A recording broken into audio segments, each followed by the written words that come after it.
मेरा एक सपना है। मैं चाहता हूँ कि आप मेरे सब्जेक्ट में टॉप करो।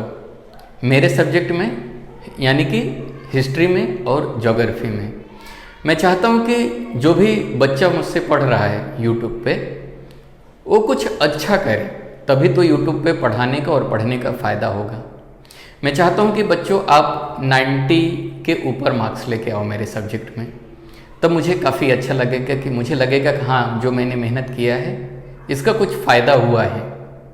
तो बच्चों आपको एक अच्छा मेहनत करना है, मेरे साथ अच्छे से पढ़ाई करना है, ताकि जब बच्चों को 95, 96, 97, 98, 99 ऐसे मार्क्स मिलेंगे तो काफ़ी अच्छा लगेगा।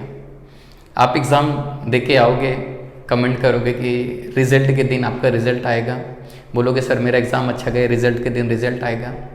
आप कमेंट करके बताओगे हाँ सर मेरे जो हिस्ट्री और ज्योग्राफी में सर 95, 96 मार्क्स आए हैं, तो मुझे काफ़ी अच्छा लगेगा। बच्चों मैं भी कोशिश कर रहा हूँ कि मैं हिस्ट्री और ज्योग्राफी का हर एक कॉन्सेप्ट को आपको अच्छे से समझाऊँ।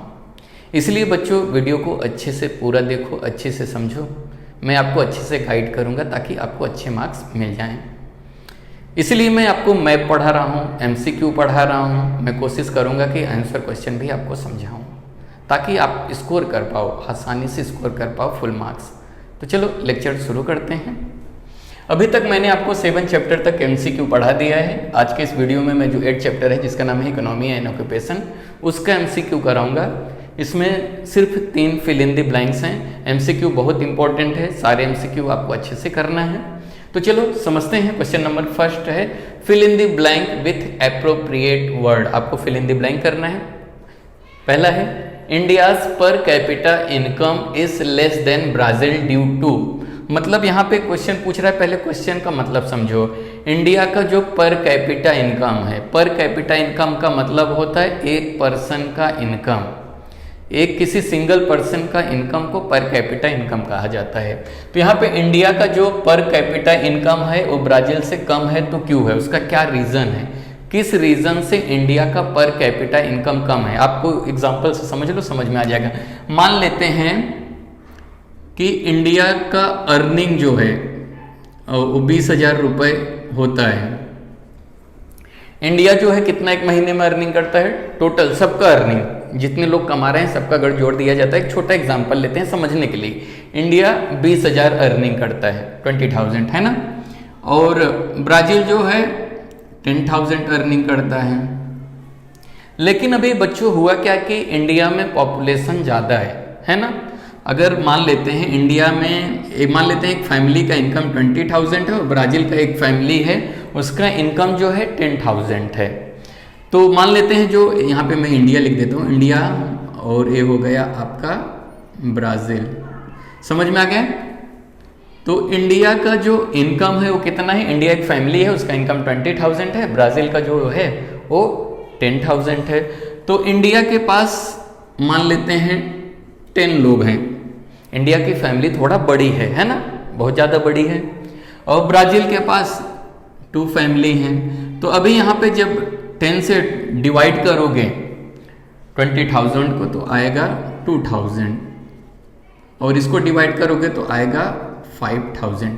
अभी यहाँ पे देख रहे हो इंडिया में पॉपुलेशन यानी फैमिली बड़ा होने के नाते एक पर्सन यानी कि एक सिंगल पर्सन का अर्निंग जो है कितना हो जा रहा है, एवरेज 2,000।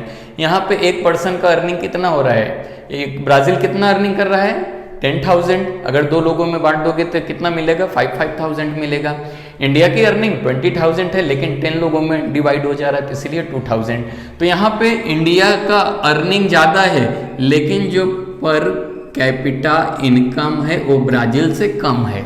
क्यों, क्योंकि ब्राज़ील का पर कैपिटा इनकम 5,000 है और इंडिया का जो पर कैपिटा इनकम है 2,000 है। ऐसा क्यों, क्योंकि इंडिया का जो पॉपुलेशन है यानी इंडिया का फैमिली जो है काफ़ी बड़ा है। आइए ऑप्शन देखते हैं यहाँ पे। क्वेश्चन देखो, India's per capita income is less then Brazil. मतलब इंडिया का जो पर कैपिटा इनकम कम है ब्राज़ील से, क्यों। लो नेशनल इनकम, नेशनल इनकम नहीं, नेशनल इनकम लो नहीं, इंडिया ज़्यादा कमाता है ब्राज़ील से। समझ में आ गया। मैसिव पॉपुलेशन, मैसिव का मतलब होता है बहुत ज़्यादा, है ना, तो यही सही रहेगा। इंडिया का पॉपुलेशन क्या है, मैसिव है, बहुत ज़्यादा है। इंडिया का पॉपुलेशन ज़्यादा होने के कारण इंडिया का जो पर कैपिटा इनकम है वो कम दिखता है ब्राज़ील से। क्लियर हुआ? आगे देखते हैं, बिग फैमिली साइज नहीं, लो फूड ग्रेन प्रोडक्शन नहीं, ये सब नहीं आएगा।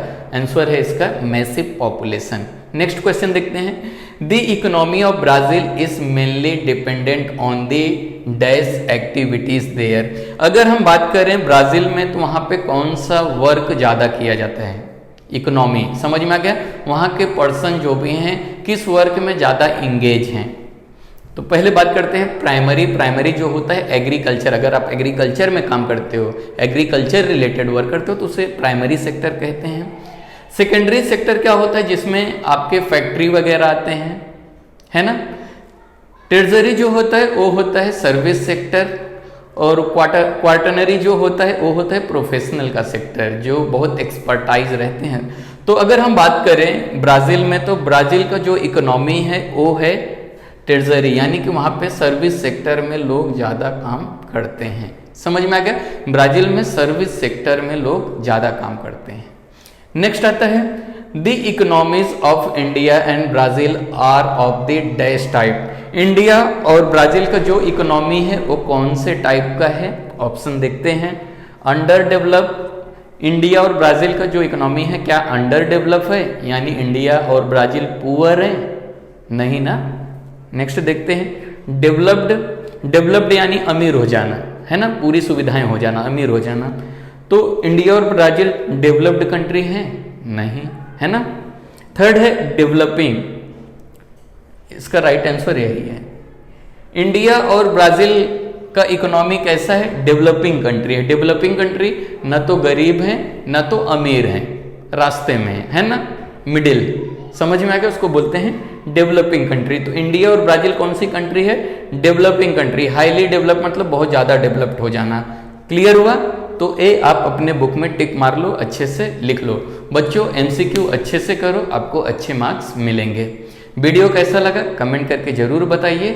अगर अभी तक मेरे इस चैनल को आपने सब्सक्राइब नहीं किया तो सब्सक्राइब कर लीजिए। वीडियो देखने के लिए धन्यवाद।